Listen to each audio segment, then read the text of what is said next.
Hey, welcome to the Three Geeks podcast tonight here on the Three Geeks YouTube live stream with the people who are not the Three Geeks, or at least not your regular band of Three Geeks. Or hopefully he's fine. Hope you're okay, Jason. Feel better. Max, I don't know where Max is. I forget where Max is. Florida. Oh, that's right, Florida. Yeah, Florida. Okay. I had some from the beach. But then he'd have to work, so yeah. Can you imagine? 180,000 titles to choose from for your iPhone, Android, Kindle, or MP3 player. And for you, the listeners of the Three Geeks podcast, Audible is offering you a free audiobook download with a free 30-day trial to check out their excellent service. And guys, as we've talked many times before about Audible, the most shocking thing is that they have erotica. That's right, erotica. I mean, so that's just one of thousands of different topics that they have. I still don't know who's getting erotica from Audible, but hey, I'm not going to judge, whatever. But anyways, to download your people who have never, don't ask me how, but I know there's someone out there. In the name, I think one of the like dinosaur humping. Why that? Maybe you might want to actually turn that into an episode of PVD Cast at one point. I might. Speaking of which, I want to ask you this. So your podcast has been kind of going through something of a renovation. What's the situation? Yeah.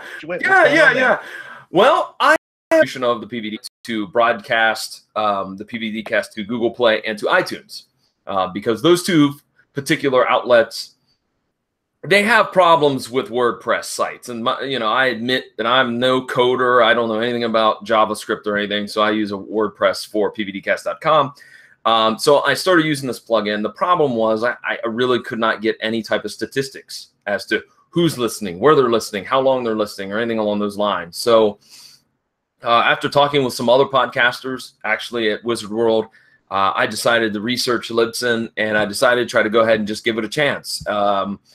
To see if it's going to benefit me in the long run. I think, I'm going to be honest, I keep some listeners, and I hope not, but I think that that's a reality. Because as I've put out there on the Facebook page of the PVD Cast and on Twitter, if you're listening on iTunes, you're going to have to resubscribe. If you're listening to Google Play, you're going to have to resubscribe. As a matter of fact, in Google Play, all of the previous 12, 15 episodes that are there are gone now because I switched the RSS feed. So right now, episode 160 is the only one that's up there. With iTunes, apparently it's mirrored that there's 2 PVD casts, which is great because now you have, those new episodes as they come out.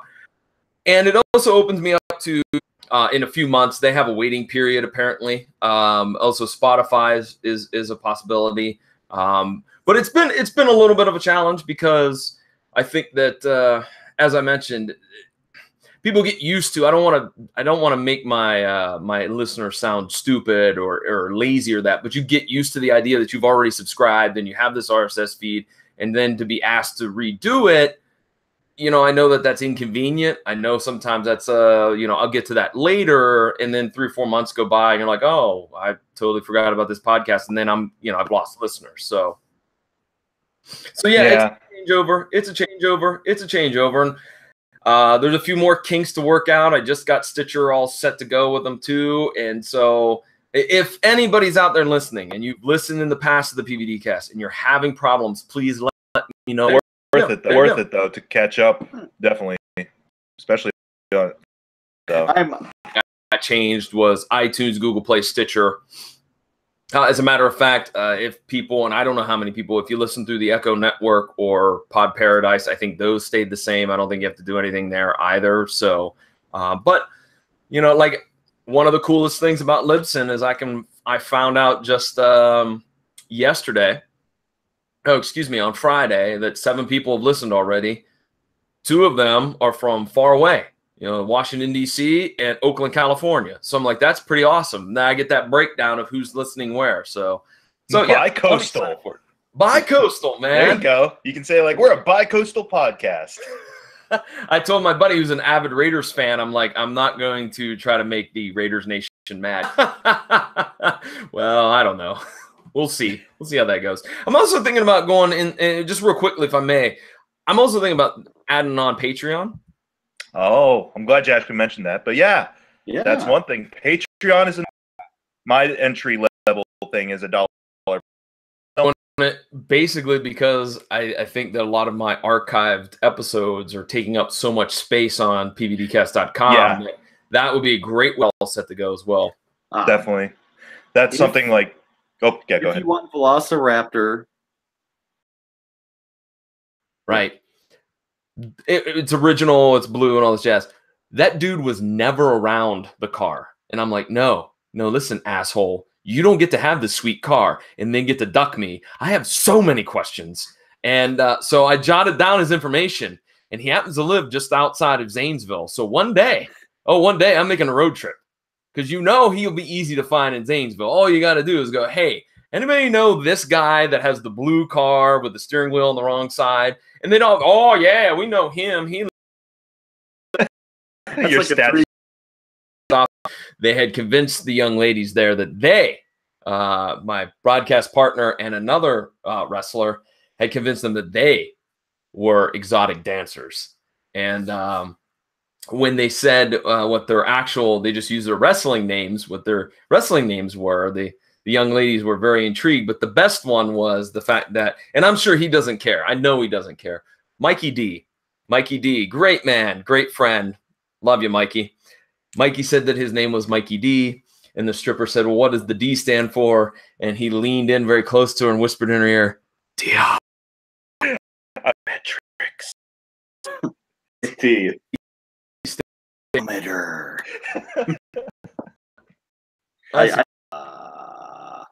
Okay, stupid story.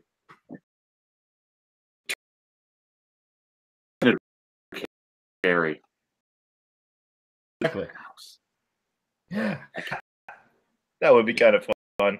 That would be. I'd like to see the Netflix version of the prison. It was on TV. It was on PB. Wire. Yeah, and the wire. Yeah. But it's like, nah, man.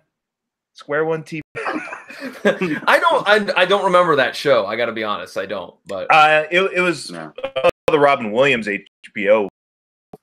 Here are all the people that knew here. I'm going to use the Andre the Giant documentary for an example. Okay, from HBO. Here are all the people that knew Andre really, really well, and then they talk about him. Where they had the narration from Robin Williams himself, kind of threw me for a little bit. You know what I mean? Because I wasn't used to that style of documentary, and it took me probably the first third of the documentary to go, this is weird. And I finally got over it and started listening to what other people said and what he had to say in that. But it's kind of threw me for a loop a little bit. Not going to lie. Like in terms of like it made you uncomfortable with it, or you're kind of like, okay, what are they trying to do? Like you just confusion with regards to... A little bit of both. A little bit of both.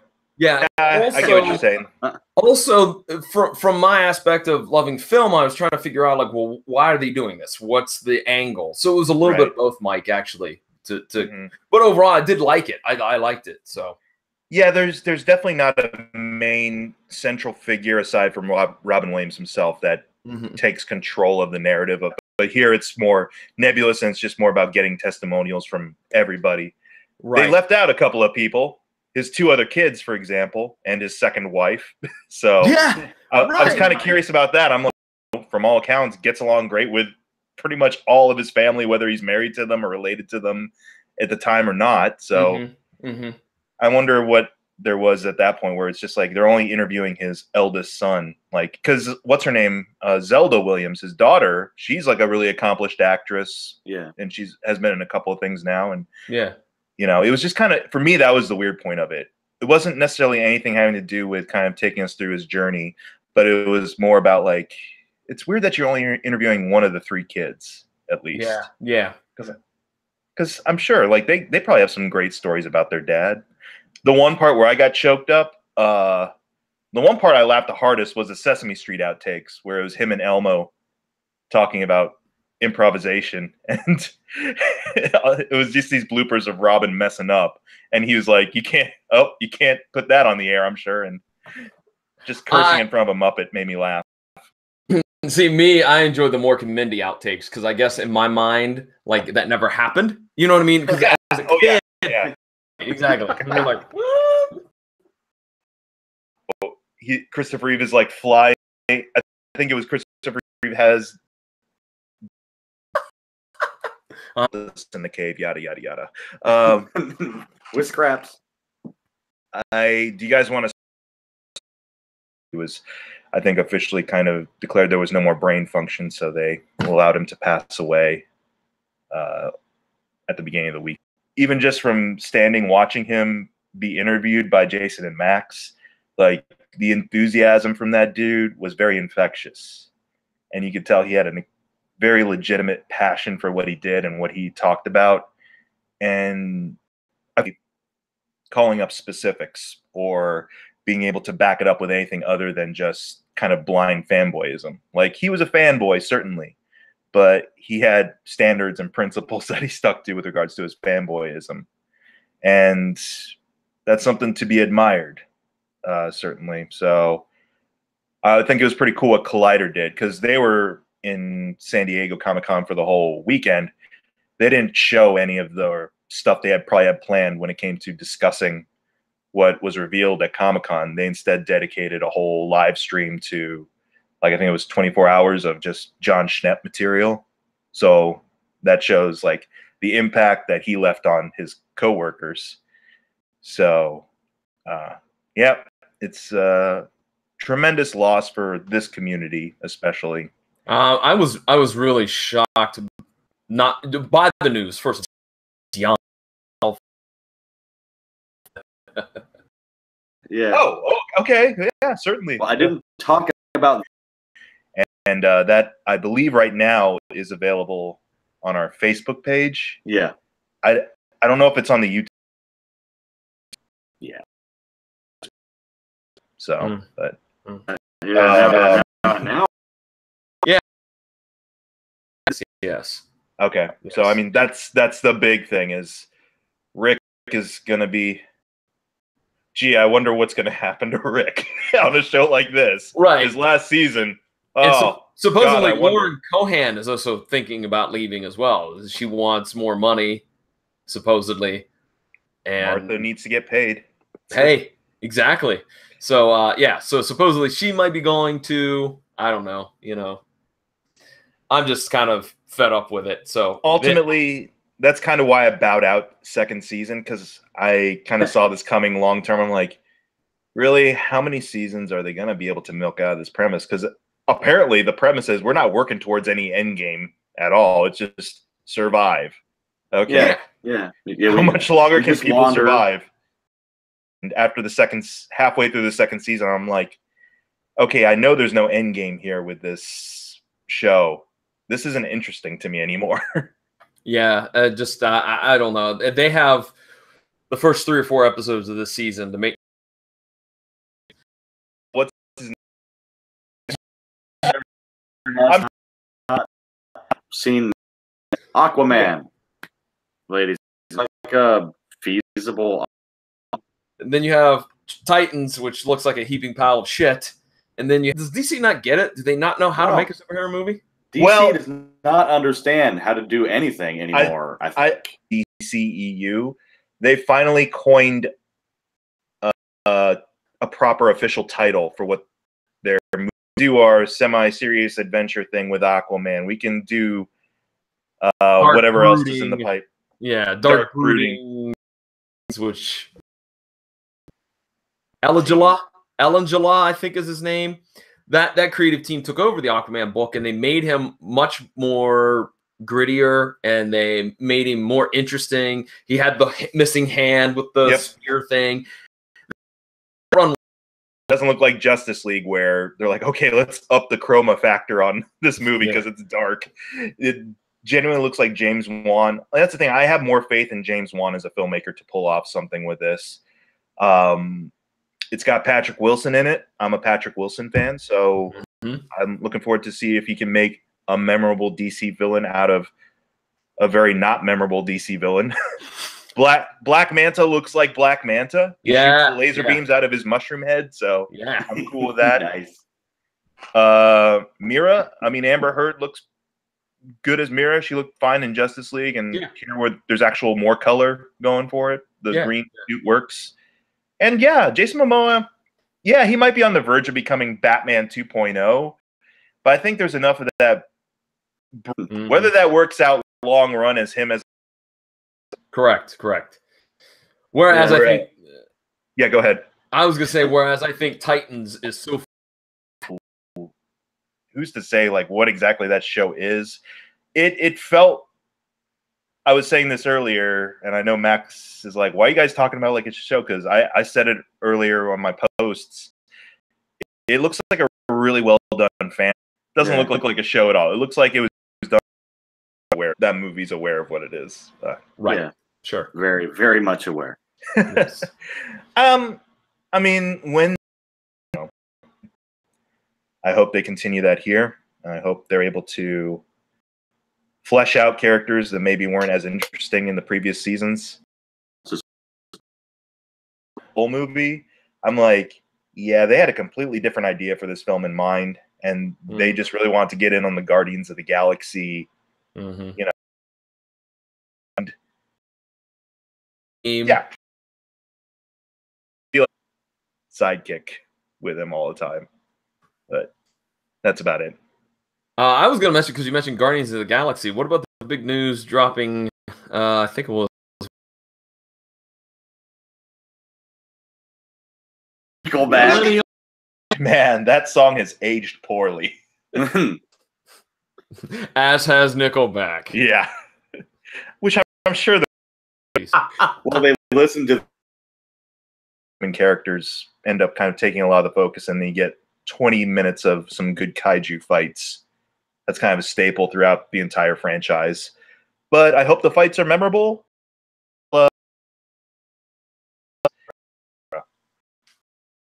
14 Godzilla. Did you see it? I saw it, and I was so bored with it that because to me, Brian. So that's kind of what they're setting up. It feels definitely that's what they're setting up for King of the Monsters, is that you're going to just have all these creatures be unearthed or start to reawaken. I'll probably about any of the human Stranger Things again. It's part of her like stage. I am motivated. Yeah. He's not Bruce Willis. All right, I didn't. For me, they have a pleasant shape to them. Like, what? No. What? No. At least I can laugh at it. At least I can. It's really good. No, I'm not one of those people. I'm not like, oh God, he sucks. All no, there was a reason people were calling him the next Spielberg for a reason. And then he just tanked. Yeah. Like. All right then. Important to how we carry ourselves forward. The tweets, yeah, some of them are really kind of that. There's some stuff in there that is, I'm like, I like dark humor, but some of that is either just not very funny or Jesus. Like, it gets uncomfortable to read some of those tweets, certainly. Now, it's uncomfortable to read the tweets. But as he even mentioned, right, actions speak louder than words. Design. If you're more or less a public figure, I don't know. Maybe not. I don't know. But I don't know. But then yeah, he'd do basically the setup before the actual porn, like Nathan Fillion's like the construction. That one. You adopt and he pulls out like a cat from the backseat of the car. Yeah. He's like, "Thanks, I can't wait to have sex with this." And she's like, "What?" And there was some of his. He'll give you the bomb. And here's the whole thing: people grow, people change. Sure. And he fully accepts and acknowledges that. He's like, "This isn't me anymore. It's unfortunate it came to this, but you know what? I accept that my actions, even from years ago, still have consequences for me." So that's a mature way to go about it. but let that be a lesson to anyone who wants to be up and coming in the biz. Is you might want to take out some of the less intense or the more intense stuff in your online history, perhaps. Just saying. There's the moral of the story. Ultimately. Anything else? Anything else from SDCC? I can't think of anything, Dan. I don't know, man. I saw a bunch of trailers. We talked about them. We talked about them.